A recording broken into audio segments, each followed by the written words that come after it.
اللہم صلی وسلم علی النبی وعلی آلہ واصحابہ وبارک وصلی وسلم علیہ۔ بعض باتیں اتنی ضروری ہیں کہ جس قدر وہ بیان ہو جائیں بیان کم ہے اور ضرورت زیادہ ہے۔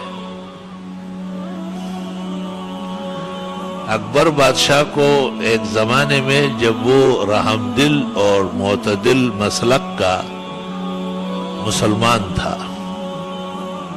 تو اس کو شوق پیدا ہوا کہ میں بھی ایک اسلامی آئین لکھوں، اور اس کا نام رکھا گیا آئین اکبری۔ تو فیضی وغیرہ سے پوچھا کہ کس طرح لکھو گے؟ اس نے کہا لوگوں کو طہارت سمجھائیں گے اور ہر اچھے کام سے پہلے بسم اللہ سمجھائیں گے۔ اکبر بادشاہ بہت خوش ہوا، اس نے کہا جس کام کی بنیاد میں طہارت ہو اور جس کام کے آغاز میں اللہ کا نام ہو، اللہ ان بندوں سے بہت زیادہ خوش ہوگا۔ یہ خیال اس لیے پیدا ہوا کہ کچھ چیزیں لوگ بھول رہے ہیں بالکل، اور وہ بھولنے کی نہیں ہے۔ مثلا ایک آدمی ایک اچھا کام کر رہا ہے تو بسم اللہ پڑھ لے، بسم اللہ الرحمن الرحیم۔ کھانا کھا رہا ہے، کتاب دیکھ رہا ہے، کپڑا پہن رہا ہے، کسی سے کوئی چیز لے رہا ہے، دے رہا ہے، بسم اللہ پڑھنے سے کیا ڈیزل اور پیٹرول خرچ ہوتا ہے؟ عادتیں اچھی ہو جائے گی نا۔ اللہ کتنے اچھے کام اللہ ہم سے لے رہے تو بسم اللہ زبان پر ہونا چاہیے۔ طہارت خانے سے اب ویسے ہی نکل آئے، بھائی بیسن پر ہاتھ دھو لینا اچھا ہے، وضو تو ہر وقت ضروری نہیں ہے۔ پیغمبر نے کہا ما امرت کل ما بلت انا اتوضا، مجھے یہ تو نہیں کہا کہ میں جب بھی پیشاب کروں وضو ہی کرتا رہوں۔ علماء دین کہتے ہیں امت کی سہولت کے لیے آپ نے اس کو فرمایا، لیکن یہ ضرور ہے کہ آدمی ہاتھ دھوئے، منہ کنگالے، اس کو وضو لغوی کہتے ہیں، مختصر وضو۔ اس کا بھی فائدہ ہے، بہت برکت ہے۔ بھئی نعمت جو پانی کی ہے اس کا یہ بھی تو شکر ہے کہ ہمیں تو کنٹرول سے استعمال کرنا ہے۔ 3 دفعہ ہاتھ دھونے، 3 دفعہ کلی کرنی ہے، 3 دفعہ ناک دھونا ہے۔ قصدن نہ 2 دفعہ جائز ہے اور نہ 4 دفعہ جائز ہے۔ ہدایت میں لکھا ہے کہ کوئی ظالم ہی آگے پیچھے ہوگا۔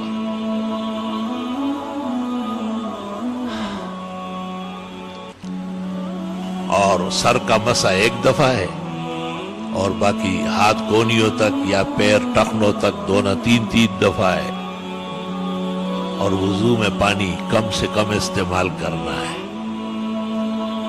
رسول اکرم صلی اللہ علیہ وسلم نے فرمایا، تحتاوی علی المراقی میں روایت ہے کہ علیکم ان تحتاتو، احتیاط کرو، ولو کنتم علی شط نہر، اگرچہ آپ نہر کے کنارے بیٹھ کے وضو کر رہے ہیں تب بھی پانی احتیاط سے استعمال کریں۔ مجھے بہت خوف رہتا تھا اور پریشان رہتا تھا۔ امام شافعی کا قول نقل کیا ہے امام ترمذی نے کہ بس اپنی احتیاط اور اندازہ صحیح کرنا چاہیے، بس۔ بہت خوش ہوا۔ دوسری طرف ایک روایت یہ نگاہ سے گزری کہ جتنا پانی وضو میں غسل میں ضرورت کے لیے استعمال ہوا، یہ قیامت کے دن نیکیوں کے پلڑے میں ڈلے گا اور حسنات کا وزن بڑھائے گا۔ اور جو پانی اسراف کے طور پر زیادہ بے ضرورت استعمال کیا گیا، اللہ تعالیٰ حفاظت فرمائے، اللہ اس شرمندگی سے بچائے، وہ بدیوں کے گناہوں کے پلڑے میں ڈل کر گناہوں کا وزن بڑھائے۔ تو ایک تو کام کرتے وقت، کسی چیز میں ہاتھ ڈالتے وقت بسم اللہ بسم اللہ، علماء کہتے ہیں اتنے بھی کافی ہے، بسم اللہ، بسم اللہ الرحمن الرحیم، بسم اللہ الذی لا یضر مع اسمہ شیء فی الارض ولا فی السماء وهو السمیع العلیم۔ شرح شمائل میں ہے، ابراہیم بیجوری نے لکھا ہے کہ جب یہ دعا پڑھ لی جائے نا تو چاروں طرف مشرق مغرب شمال جنوب ہر طرف سے اللہ تعالیٰ ملائک کو حکم دے دیتا ہے کہ یہ کیا کہہ رہا ہے، بھاگو نا۔ چاروں طرف سے اس کی حفاظت کے لیے فرشتے کھڑے ہو جاتے ہیں، کیونکہ اس میں یہ ہے کہ میں اس اللہ کے نام سے شروع کرتا ہوں کہ اس کے نام کے بعد کوئی مخلوق نہ آسمان کی اور نہ زمین کی کچھ بگاڑ سکتی۔ اتنا بہترین کلمہ ہے، ہم پورا دن لگے رہیں گے اتنی بڑی بات نہیں کر سکتے جو پیغمبر نے وہی سے کہی، بسم اللہ الذی لا يضر مع اسمہ شیء فی الارض ولا فی السماء وہو السمیع۔ بچے ڈرتے ہیں بھائی، آپ کے اوپر حق نہیں ہے ان کا کہ آپ کلمات پڑھ کے دم کریں، یہ کلمہ پڑھو نا، آیت الکرسی پڑھو، آخری 4 کل پڑھو 3 دفعہ، تمام بزرگوں کا عمل ہے، اب دیکھو فائدہ ہو رہا ہے یا نہیں۔ بھائی ہماری کیا محنت مشقت ہے، کچھ بھی نہیں ایسے کام۔ آپ کہے یا اللہ اس میرے کم عمل میں تھوڑی محنت میں زیادہ اجر عطا فرما، اللہ خوش ہوتا ہے اس سے۔ کسی کے ایک آنسو سے ہزاروں دل دھڑکتے ہیں، کسی کا عمر بھر رونا یوں ہی بیکار جاتا ہے۔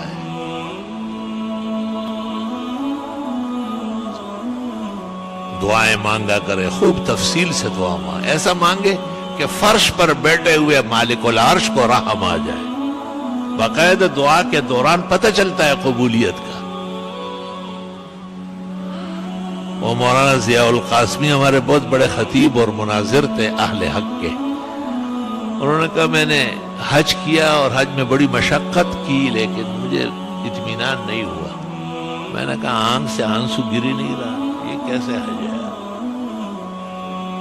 کہ سب کچھ مناسک ادا ہو گئے، حج مکمل ہو گیا، مقام ابراہیم پر آیا تو کہا وہاں ایک پختون جو ہے نا اللہ سے دعا مانگ رہا ہے، اور کہتے ہیں ایک ہمارا بیل تھا اور ایک اس کا بچہ تھا یعنی بچڑا تھا، وہ دونوں ہم نے بیچے اور ریل گاڑی پہ بیٹھ گیا، کراچی اترا۔ آپ کے جہاز سمندری جہاز وہ سمجھتا تھا کہ اللہ تعالیٰ نے بھیجا ہے، کہا آپ کے جہاز پر بیٹھ کے یہاں آیا، اور سب کہتے ہیں تمہارا گھر ہے اب ہم کو معاف کرنا پڑے گا۔ تو مولانا نے کہا میں نے جلدی قاعدے کی شکل میں بیٹھ کے میں نے کہا یا اللہ اس مسلمان کی دعا میں مجھے بھی شریک فرما۔ ہزار و قطار رونے لگا۔ تو توجہ اللہ یہ ان اعمال کی بدولت پیدا ہوتی ہے۔ اللہ تعالیٰ نے ایسا نبی کامل و اکمل بھیجا ہے کہ جب ان کے بنائے ہوئے طریقوں پر آپ چلیں گے خود بخود تواضع و عاجزی آ جائے گی۔ وہ ایک عالم سے پوچھا گیا نا کہ سر ننگا کر کے دعا کر سکتے ہیں؟ اس نے کہا تواضع کے طور پر جائز ہے۔ دوسرے نے پیچھے سے کہا خلاف سنت ہے۔ وہ چپ ہو گیا، کیوں کہ تواضع کبھی سنت کے خلاف تو ہوتی نہیں ہے، اور جس کو آپ تواضع کہتے ہیں وہ غلط ہے۔ اس نے کہا سر ننگا کر کے دعائیں مانگنا یہ نبی کی عادت نہیں تھی، نبی سر ڈھکتے تھے، بازار میں بھی ہو، باہر بھی اور گھر بھی اور نماز میں بھی اور دن کو بھی اور رات کو بھی۔ علماء تو کہتے ہیں ننگے سر کھانا بھی نہیں کھانا چاہیے، اور ننگے سر بیت الخلاء بھی نہ جائے، وہاں بھی سر ڈھکا ہوا ہو۔ ہاں نماز والی ٹوپی رکھ لے، دوسری اختیار کرے۔ یہ بھی اسلام تھا اور یہ بھی دین تھا۔ معارف و سنن شرح ترمذی میں حضرت الاستاذ حضرت مولانا محمد یوسف صاحب بنوری رحمت اللہ علیہ نے لکھا ہے کہ سلف غسل خانے میں بھی سر ڈھانکتے تھے نہاتے ہوئے، اور دھوتی مان لیتے تھے کہ فرشتے تو ہے، اللہ تو ہر جگہ ہے۔ مفتی محمد شفیع نے بھی گناہ بے لذت میں لکھا ہے، اور کھانا کھاتے وقت اور بیت الخلاء جاتے وقت سر ڈھانکنا یہ بھی لکھا ہے حضرت صاحب نے، اور لوگوں نے بھی لکھا ہے۔ آج وہ زمانہ آیا کہ مسجد میں لوگ آتے ہیں ننگے سر، اس کو پتہ نہیں کہ یہ مسجد ہے یا کلب ہے، یہ خدا کا گھر ہے یا کوئی میرج گارڈن ہے۔ اتنی زیادہ بے توجہی اور اس قدر بے پرواہی تو نقصان دہ ثابت ہو جائے گی۔ وہ دین جو بڑی شان سے نکلا تھا عرب سے، پردیس میں پہنچ کر وہ غریب الغربا ہے۔ کس شان کا دین ہے اور کس قدر بے پرواہی برتی جا رہی ہے۔ بھئی آپ مسجد آتے ہیں، اللہ ہمیشہ آنا نصیب فرمائے، بھئی دائیں پاؤں آگے کر کے روانہ ہو جاؤ نا، سنت زندہ ہو جائے گی۔ آپ کے دائیں بائیں کا کوئی فرق نہیں ہے آپ کو۔ خیر کے کام میں دائیں پاؤں آگے، بیت الخلاء جاتے وقت پہلے بائیں پاؤں اندر کرو، نامناسب کام ہے، مجبوری ہے۔ نکلتے وقت بہترین وقت ہے، خیر و عافیت سے فراغ ہو گیا، دائیں پیر باہر نکالو۔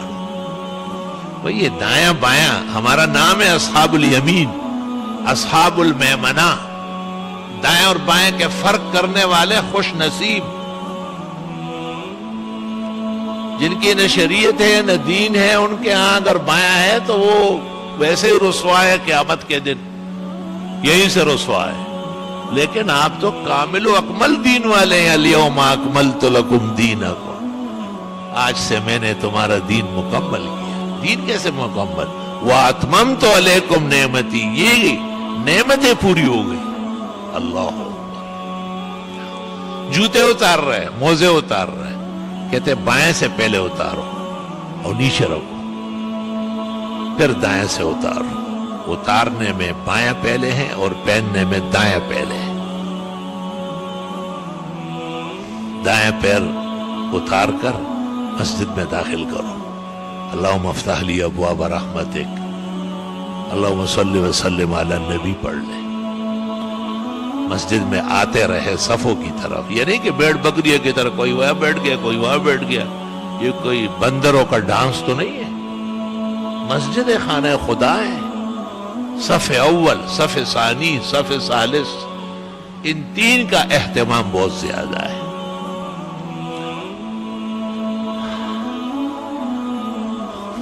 قدرتی طور پر آپ کو دائیں طرف جگہ مل گئی، اللہ کا شکر ادا کریں، ممبر و محراب سے دائیں طرف مل گئی، لیکن آپ قصد نہیں کریں گے کیونکہ بائیں طرف کوئی جائے گا تو کیا آدھی صف بنائیں گے؟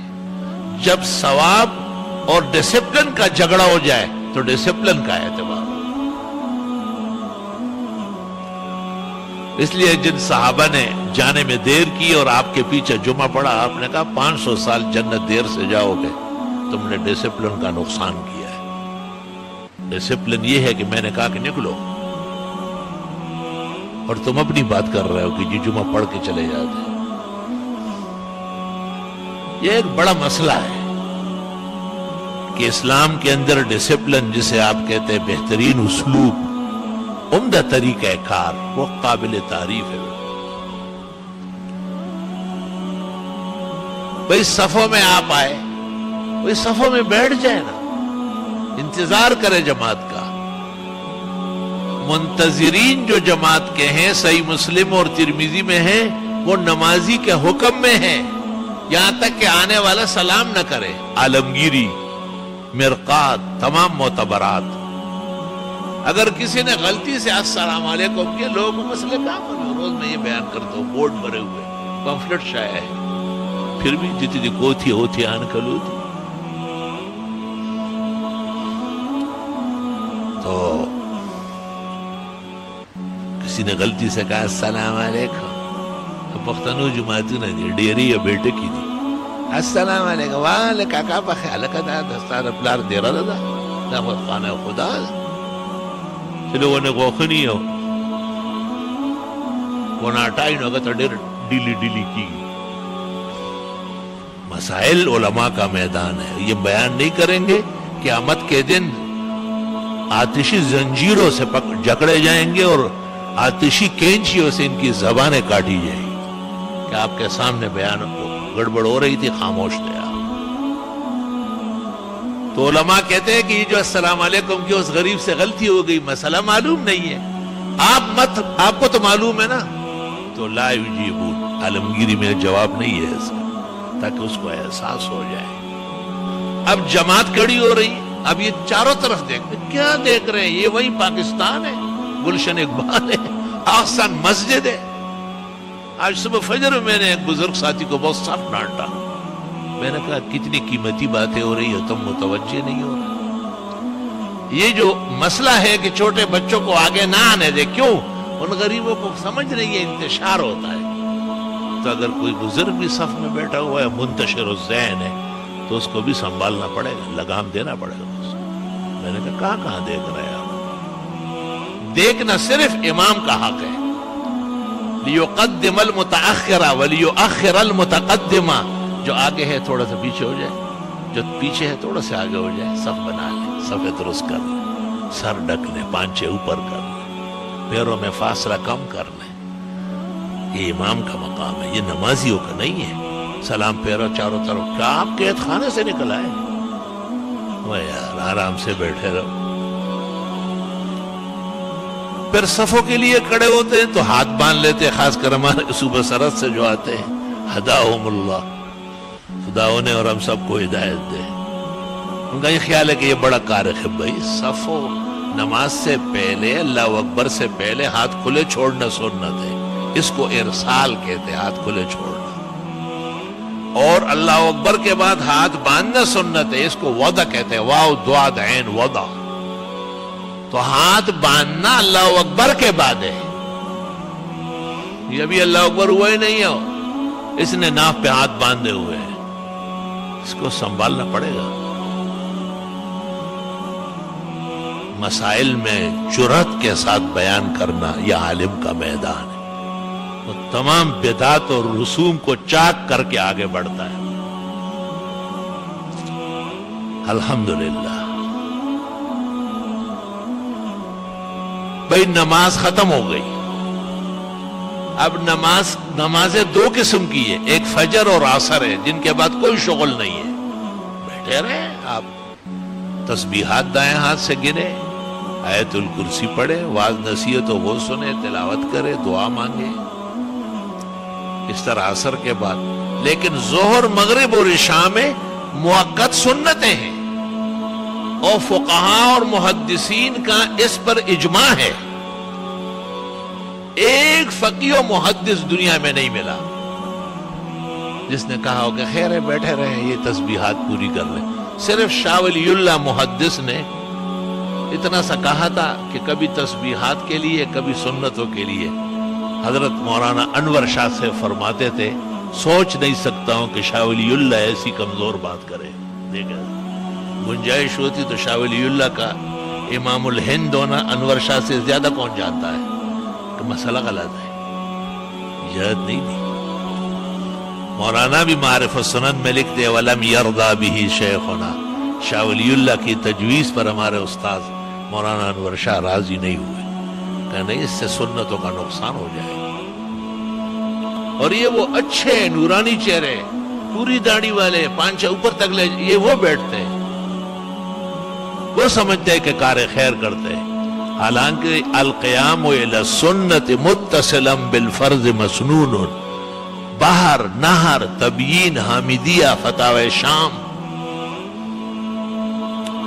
ساری میں عرض کرتا ہوں اور تمام دنیا کے علماء کو یہ بات کہے، مجھ عاجز فقیر کے حوالے سے، کہ اس پر محدثین و فقہاء کا اتفاق ہے کہ جن نمازوں کے بعد سنتیں ہیں، تسبیحات، آیت الکرسی یا طویل دعاؤں کے لیے بیٹھنا ناپسندیدہ ہے۔ اس ناپسندیدہ فعل سے دو خطرے پیدا ہوئے۔ ایک خطرہ یہ کہ یہ شخص تسبیحات، آیت الکرسی، دعائیں پوری کر کے جو اٹھے گا تو کہتے ہیں کہ سنت نہیں نفل پڑے گا۔ سنت کہاں چلی گئی؟ اس کے اس بیٹھنے سے ختم ہو گئی۔ کون بیٹھا تھا؟ یہ ظالم بیٹھا تھا، سنت کا قاتل ہے یہ۔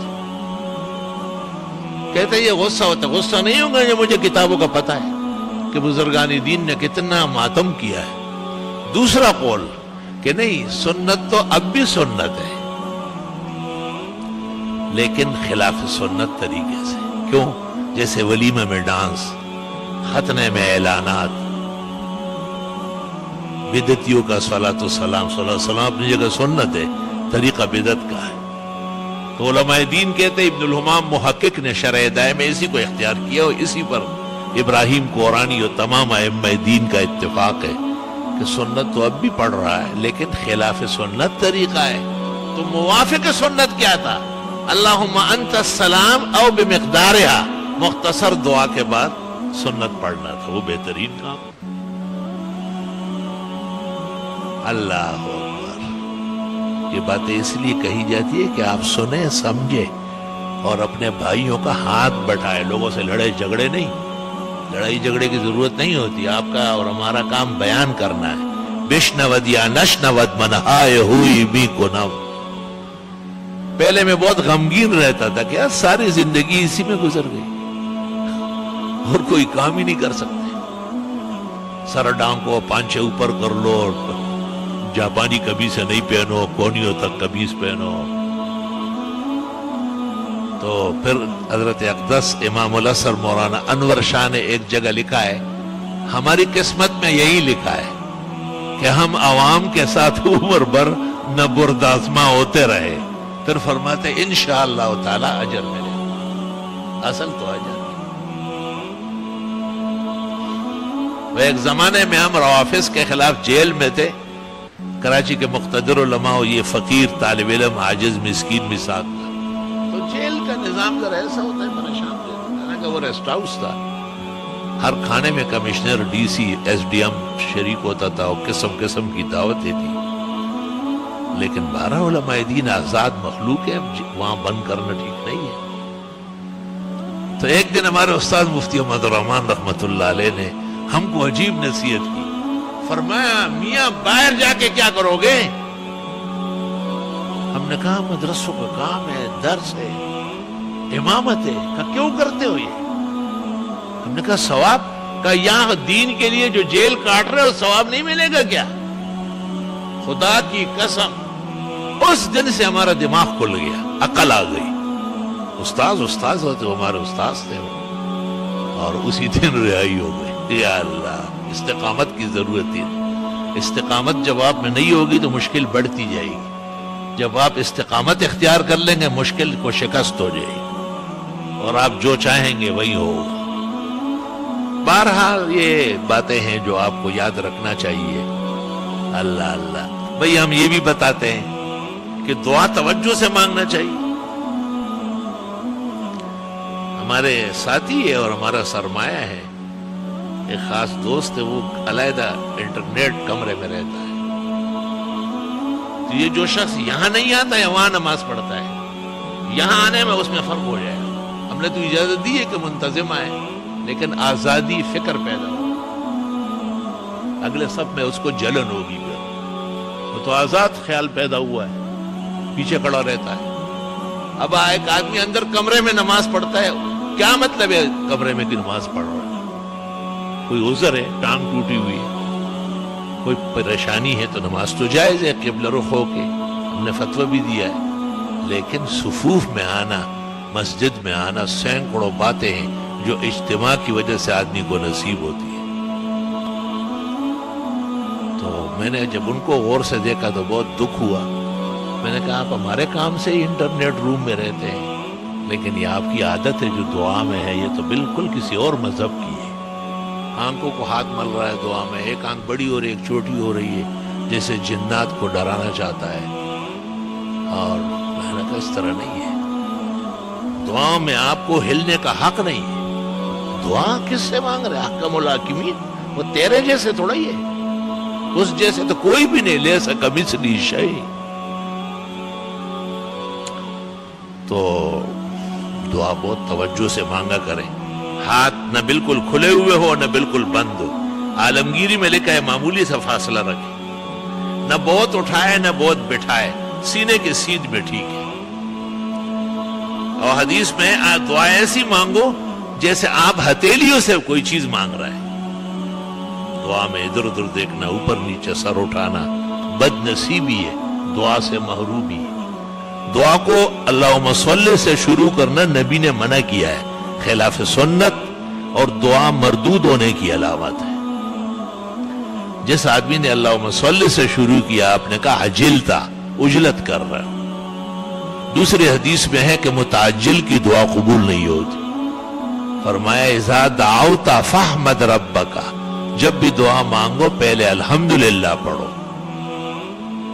ثم صلی علی نبیک, دوسرے درجے میں پیغمبر پر درود بھیجو. ثم صل تو پھر مانگ ملے گا. آپ اندازہ لگائیں, یعنی دعاؤں کے آداب بھی بڑے بڑوں کو یاد نہیں. اللہم صلی علی محمد. بابا یہ کیا ہو رہا ہے؟ یہ آپ کی اپنی کوئی شریعت ہے کیا؟ یہ ترمذی بخاری اور مسلم کے بعد اہم مہم کتاب ہے. دعوت الکبیر میں 4 حدیث ہے، چاروں میں پیغمبر نے منع کیا کہ درود شریف سے آپ نیک عمل شروع نہیں کر سکتے. کسی بھی وظیفے کے بارے میں یہ کہنا اول و آخر درود سری دروغ، غلط، فوش، غلط، پیغمبرانہ خلاف ورزی. اول الحمدللہ، سبحان اللہ، التحیات للہ، اللہ اکبر. کوئی بھی کلمہ مدح الہی پر دلالت ہو وہ حکم الحمدللہ میں. شکر کرو کہ مرنے سے پہلے پتہ چلا، ورنہ لحد میں اتر جاتے ہو منکر نکی ڈنڈے سوٹے دکھاتے کہ آج تک تو نے انسانوں والی دعا بھی نہیں مانگی. ترمذی شریف جلد اول جہاں کتاب الصلاۃ پوری ہو رہی، امام ترمذی کہتے ہیں باب الثناء علی اللہ، پہلے اللہ کی حمد و ثنا، ثم الصلاۃ علی النبی، پھر درود، ثم الدعاء، اب مانگو جو مانگنا. اللہ تعالی ہماری عاجزانہ دعائیں بھی قبول فرمائے. اور بھی بہت مسئلے مسائل ہیں، بیان کرتے رہیں گے. آج میں کچھ تھکا ہوا بھی تھا، وہ ایسے ہی رہتا ہے، اور کچھ مہمان بھی آئے ہیں، ان کی بھی خدمت باقی ہے.